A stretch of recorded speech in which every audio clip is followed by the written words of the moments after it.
thrilled and honoured to be sitting with a close personal friend of mine, Nicky Elmer, from Nicky Elmer Hypnotherapy. She is a clinical hypnotherapist, and how perfect to have you here to talk about work and well-being and your mental health.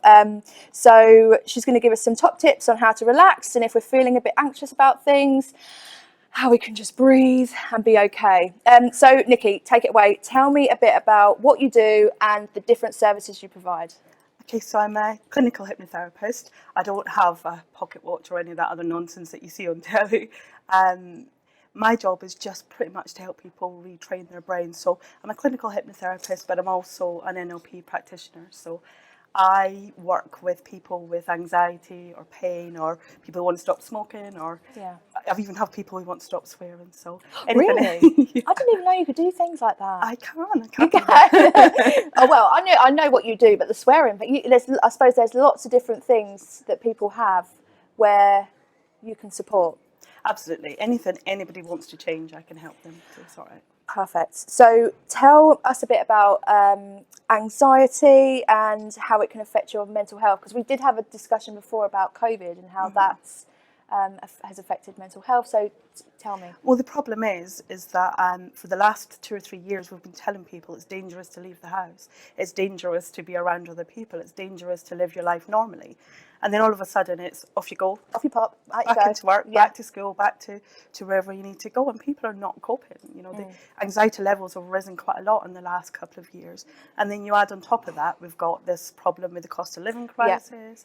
And people are frightened. You know, there's so many world events happening that anxiety is just your body, your brain's way of protecting you, telling you there's danger. And when we're continually bombarded with it on social media and other places, there's no escape from it. And so would you you're right, but would you say that the cost of living is a big factor at the moment around anxiety and why people are suffering? Absolutely, because we have a hardwired inbuilt need to protect ourselves. We have a fear of scarcity and we have a fear of the unknown, and put those two things together and making people feel really anxious. Because I can imagine bills coming through the letterbox. And there's no escape from it, is there? No. Like, it's on social media, happen? It's on the telly, it's in the news, it's everywhere you look. We're seeing people, suffering. Struggling, and that's the problem. And then your brain can't switch off. Your brain is constantly on high alert trying to protect you. Tell me more about the neural pathways. Okay, so with anxiety, there's parts of your brain called the amygdala and the prefrontal cortex. That's where the anxiety is generated from.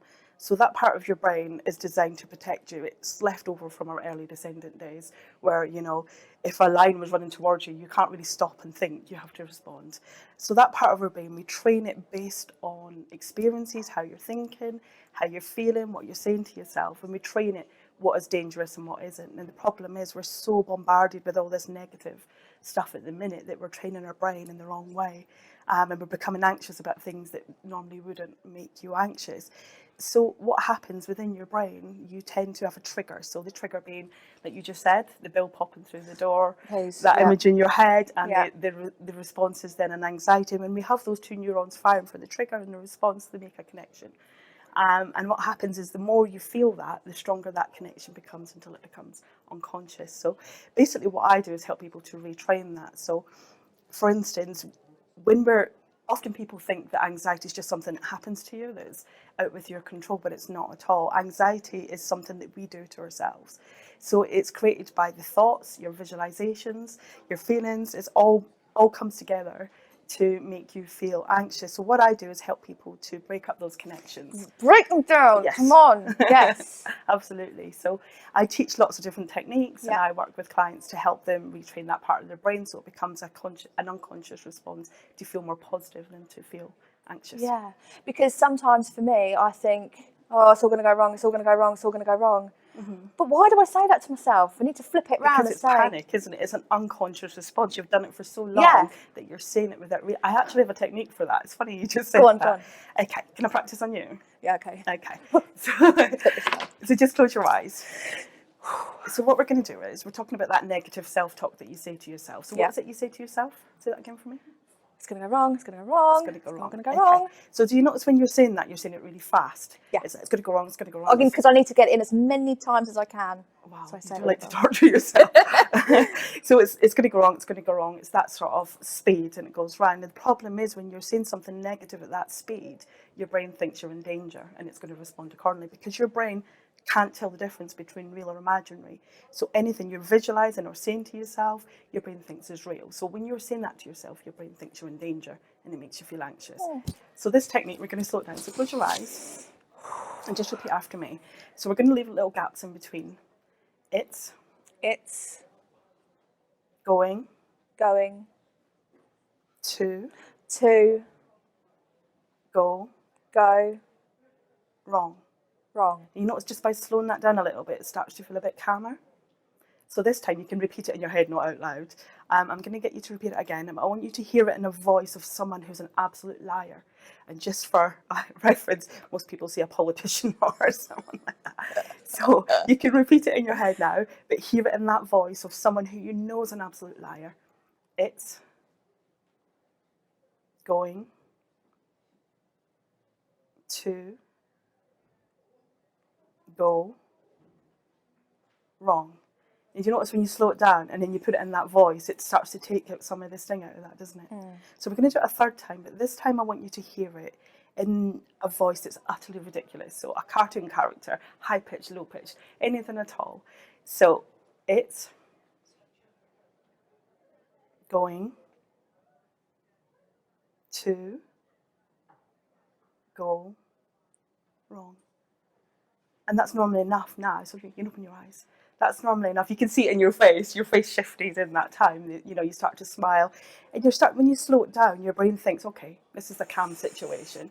And then when you add in the humour, it kind Makes of it a bit lightens silly. a Yeah. little bit. So if you practice that with all your negative self-talk, it begins to take that sting out of that negative self-talk. Yeah. Because, I will do that. And the brain is just a magical thing. It has got so many different abilities that we've never...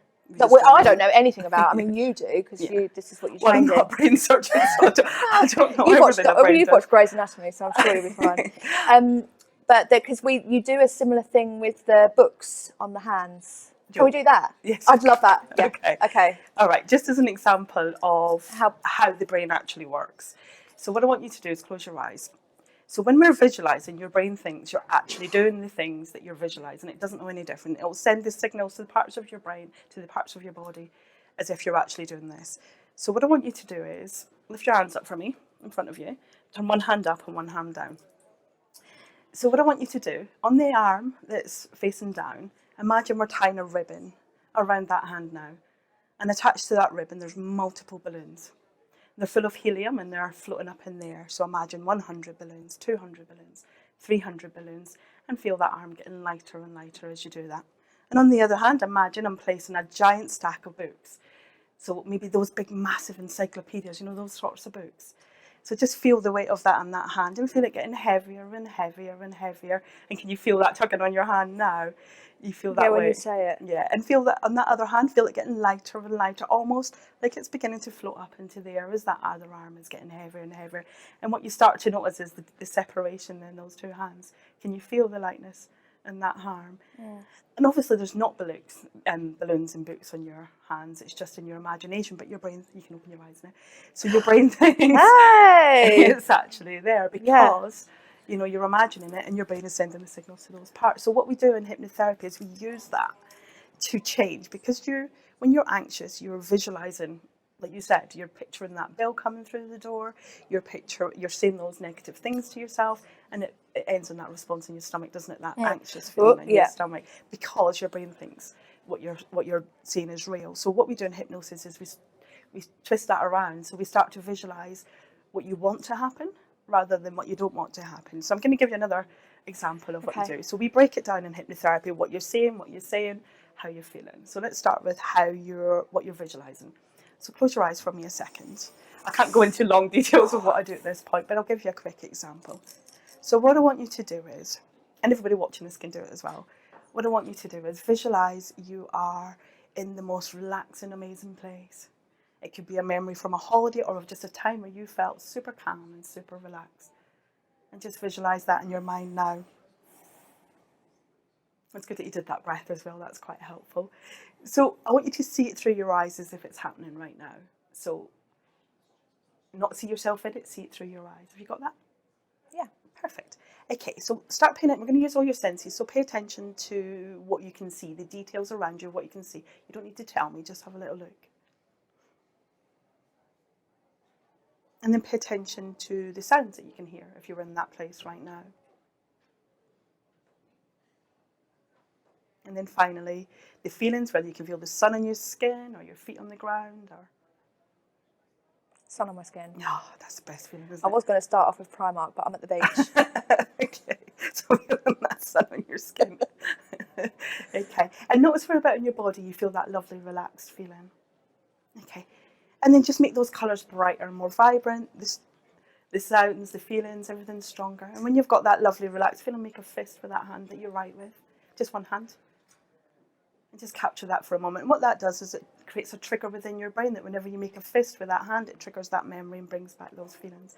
And you can open your eyes. And if you use that every time you're feeling anxious, it'll begin to retrain your brain. Perfect. Nice. Thank you so much. You're welcome. Thank you for I've inviting me. loved that. You are brilliant. Thank you.